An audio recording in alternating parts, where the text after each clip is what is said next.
Hello, children. It's Spoot with Fort Misery Gaming again.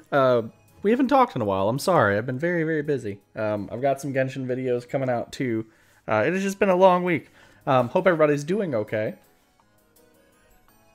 So, today, we've got a new Red Riding Hood class, which most people are pretty excited for. We'll just kind of graze over the dev notes, just because there's a couple things on the bottom that I'm interested in, but I'm going to show you the weapons in detail anyway, so none of these really matter.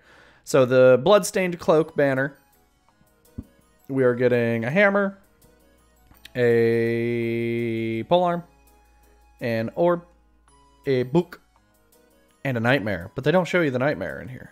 The things that I'm very interested in are, as of the new updates, they are adding some weird co-op thing, and apparently they changed the buff debuff symbols on the battle screen. We also had a notice go out in game about malicious conduct for guilds. I don't know if that means intentionally sandbagging. I don't know if that means hiding CP. I don't know. Like, the message was very vague. I'm kind of interested in what this one means, because, like, I think the word malicious conduct is kind of vague, and it's, you hear this term a lot in other places, but just the blank definition is kind of a slippery slope. It can leave a lot up to interpretation as opposed to having a clearly defined set of rules. So I think if we keep getting these notices, or Pokelabo has an expectation, we should probably get, like,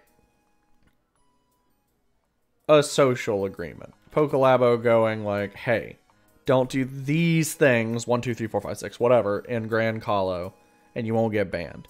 Like, I think we're at the point where malicious conduct is too vague of a terminology or a checkbox to really let that go. So that's just a conversation that we can all have as a community. Message Pokelabo on Twitter.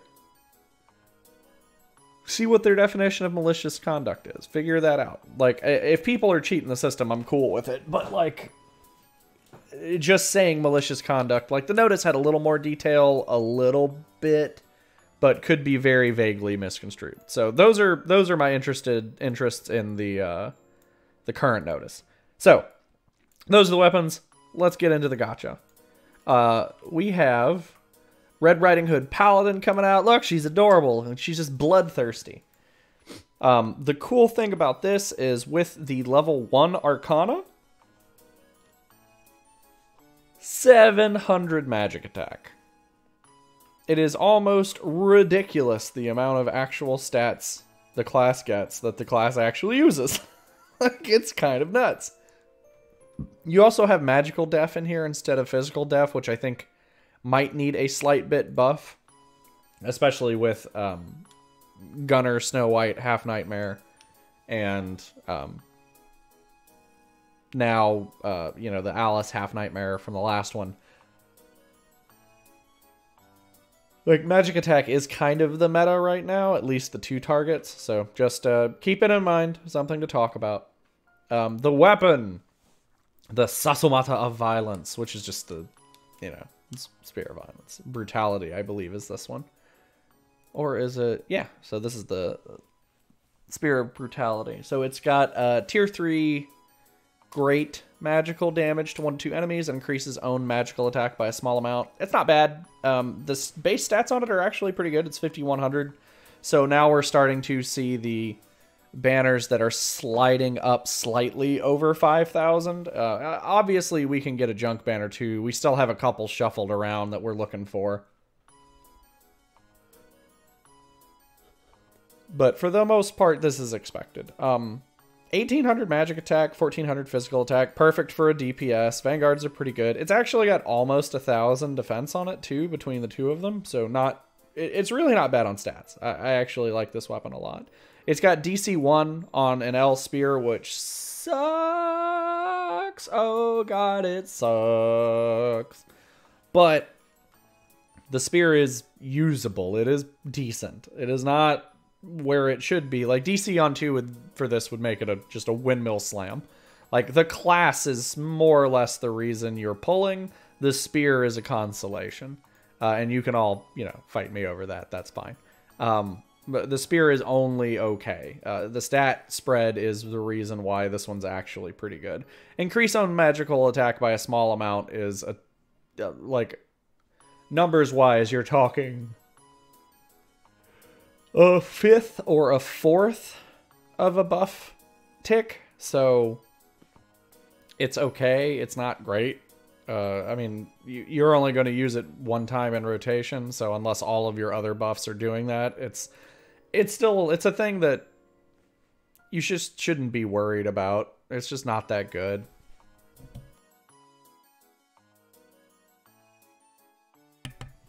So, secondary, we've got the Bludgeon of Heresy.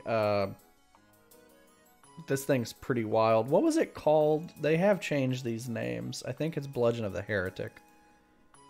Pagan Bludgeon is what they're calling him. Senior Pagan.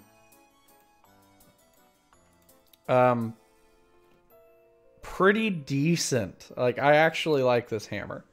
So, it's got a 2-stage physical debuff. So its aid skill is a tier 2 physical debuff, and on the weapon itself, it has a small amount, so a tier 1. So theoretically, it's like a tier 2.5 or 2.46, something like that. Pretty good, though. Like, if you're slamming 2 people and cracking both of their physical defense down, like, the hammer's back, baby. It's kind of the inverse of the last one. More physical attack than magic attack, which is good. We're finally getting weapons that are kind of skewed in the right way. Same thing with the defenses. They're swapped as well. The Pagan Scripture, tier 4 magical defense of an enemy by a decent amount. It's got Iron Shield deployment. It's a tier 1 physical defense buff to your Vanguard when you're debuffing, so I don't know, it's okay. Like, 2 target books and instruments are kind of king right now, so even the tier 4s are only doing okay. Me and our Minstrel Woodies have been sort of teasing and testing this over the last couple of weeks with our Minstrel sets.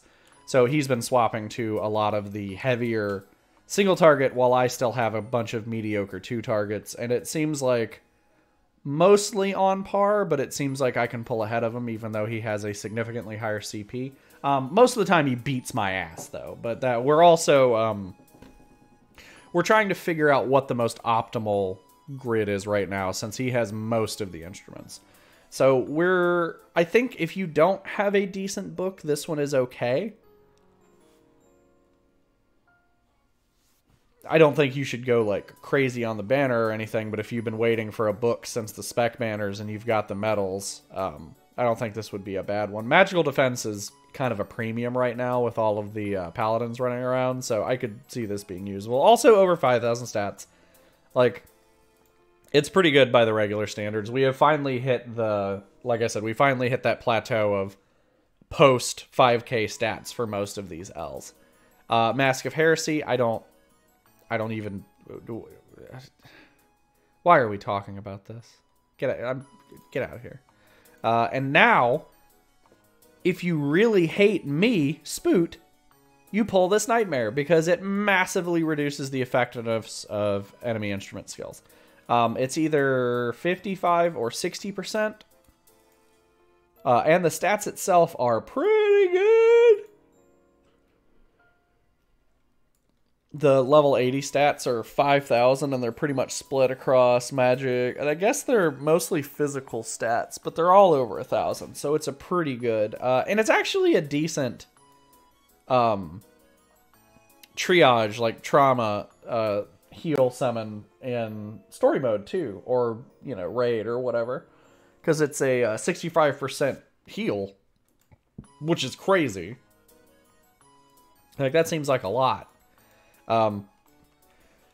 This is going to sound interesting. I'm going to say it out loud. You are going to start seeing this nightmare a lot. I personally think that it's a first summon, just because most people are doing Cecilia or Library Wisp right now. But then you're locking their buffs down for the first minute and 30 seconds, minute and 40 seconds. So it takes a minute to cast, which is pretty on par with everything else that's a big hit. So I would use it as a pocket counter if you lose an Instrument Demon. Or, honestly, if you're just looking to get ahead, I would cast it either first or second. Like, the reason you cast it first is because it stops the buffs from getting established. And that's why you start seeing these, like, huge damage sweeps after about 3 or 4 minutes, is because everybody's about in the double digits, if not up to 20 at that point. Your minstrels have already done the bulk of their work in the first 3 minutes. This isn't to say this is a perfect strategy, but stopping minstrels from being as effective is kind of insane. It's like if you just turned off half of your buffing capabilities.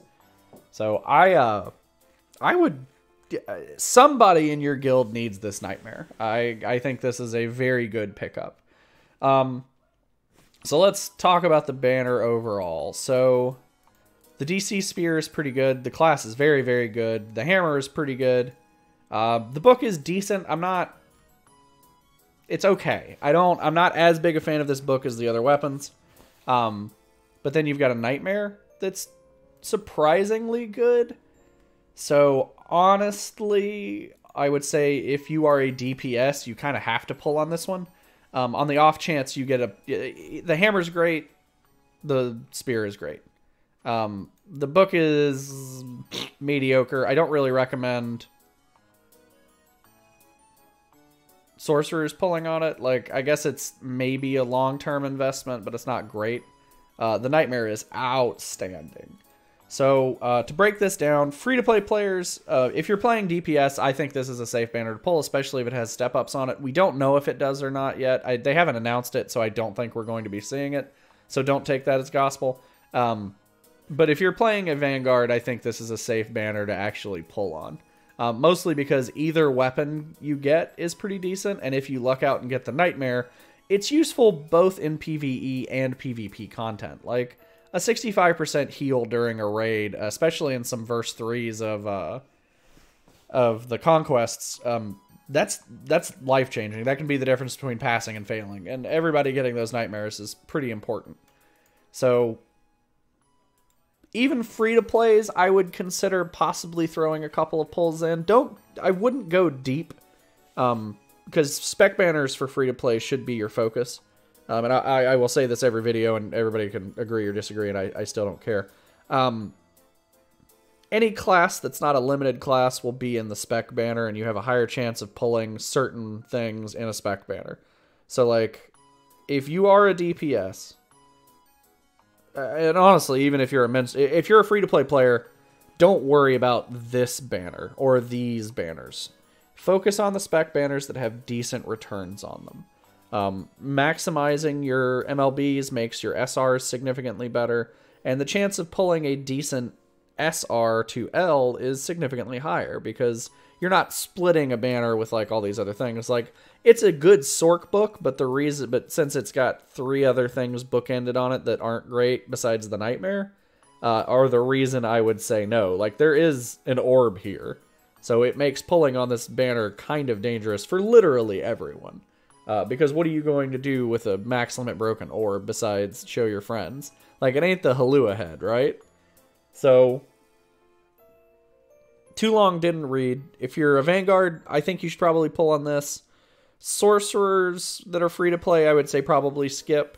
A lot of people have an interest in the Nightmare. I think the Nightmare is very good, and I think this will start changing up a lot of strategies in Grand Colo and Galo. So, we'll have to see what the end result is. But that is it. That is me. Like, comment, subscribe. Tell us how you're pulling. Tell us what you're pulling for. Tell me how you're doing. I have missed you guys. I haven't, I'm sorry I've been gone for so long. But, things are working out. I'm picking up some side business. So, how are you? How are you doing today? I hope you're doing okay.